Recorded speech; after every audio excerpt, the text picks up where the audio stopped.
Hello बच्चों, आज हम लोग हल करेंगे प्रश्नावली 1.3 का क्वेश्चन नंबर 1।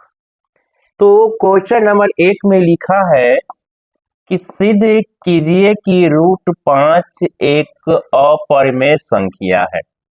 हमें √5 को एक अपरिमेय संख्या सिद्ध करना है।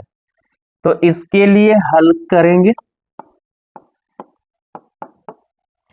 लिखेंगे यहाँ जो √5 एक अपरिमेय संख्या है, इसका उल्टा करेंगे।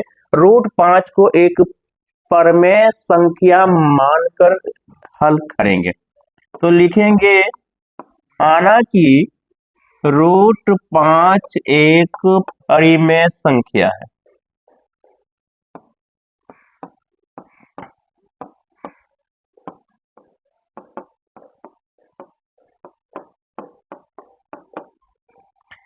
अब यहाँ देखिए, चूंकि परिमेय संख्या बराबर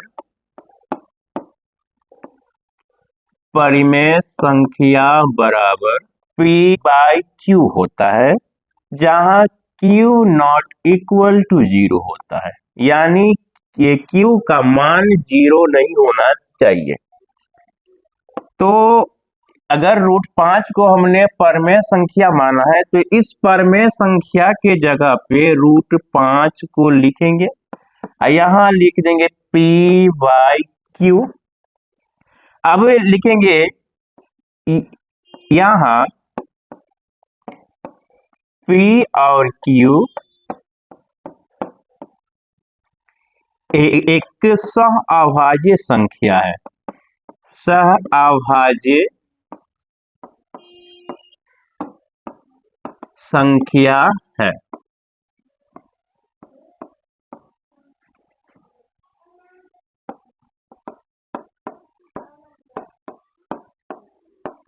अब इससे पहले समझते हैं कि सहअभाज्य संख्या किसे कहते हैं।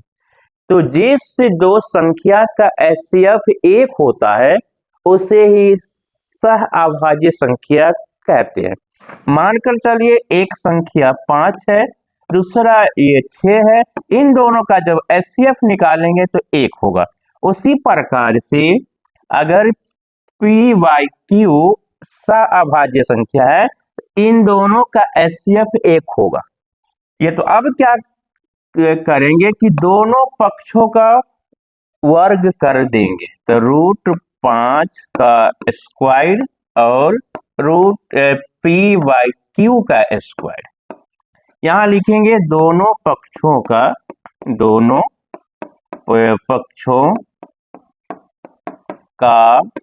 वर्ग करने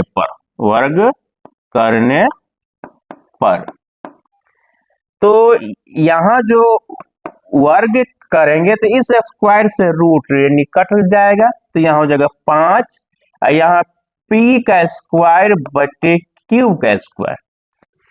तो इसके नीचे 1 है, तो बीच में अगर बराबर है तो तिरछा तिरछी यानी कोना कानी गुना होता है। तो इसको इससे गुना कर देंगे तो 5Q स्क्वायर, और इसको एक को इससे गुना करेंगे तो P का स्क्वायर लिखेंगे, अर्थात P स्क्वायर का एक गुणनखंड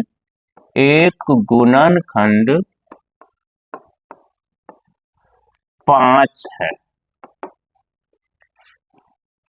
इसीलिए P का एक गुणनखंड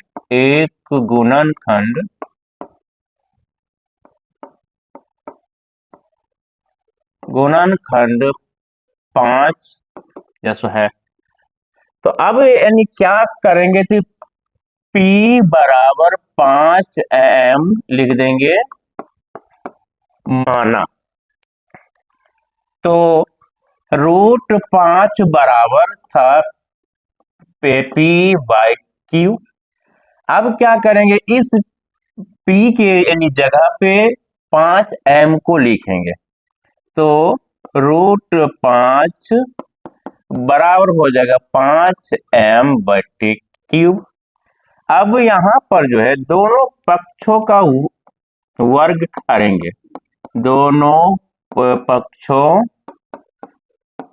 का वर्ग करने पर, वर्ग करने पर अब दोनों पक्ष का जो ये वर्ग करेंगे तो यहीं पे इसका स्क्वायर होगा और इसका भी स्क्वायर हो जाएगा। अब इस स्क्वायर से रूट कट गया तो बच गया 5, यहाँ पर हो जाएगा 5 का स्क्वायर होता है 25 m स्क्वायर, यहाँ पर होगा क्यू स्क्वायर।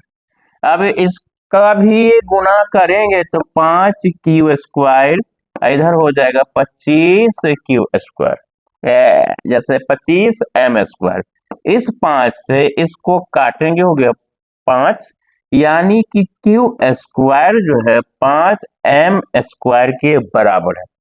अब यहाँ यह ध्यान से देखिए कि क्यू स्क्वायर का एक गुणनखंड होगा 5, तो लिखेंगे अर्थात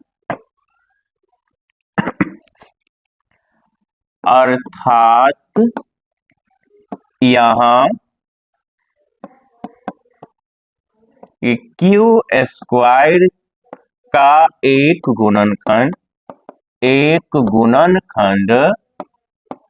5 है, इसीलिए क्यू का ये भी एक गुणनखंड, क्यू का एक गुणनखंड 5 है। अब यहाँ पर देखिए क्यू का भी एक गुणनखंड 5 है, अतः यानी लिख सकते हैं, अतः P और Q का एक गुणनखंड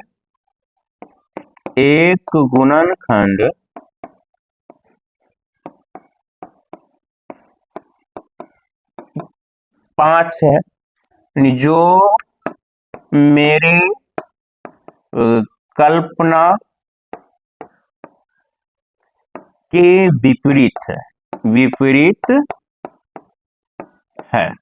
अब यहाँ समझिए कि विपरीत क्यों है, क्योंकि हमने जब उसको परमेय संख्या माना था तो P और यानी Q का गुणनखंड था 1, मतलब कि HCF था 1, लेकिन यहाँ पर P और Q का गुणनखंड 5 है, अर्थात यहाँ पे HCF निकलता है 5, जो सही नहीं है।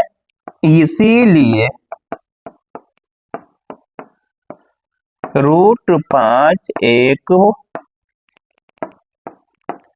ये अपरिमेय संख्या है, अपरिमेय संख्या है, और यहाँ से साबित हो जाता है।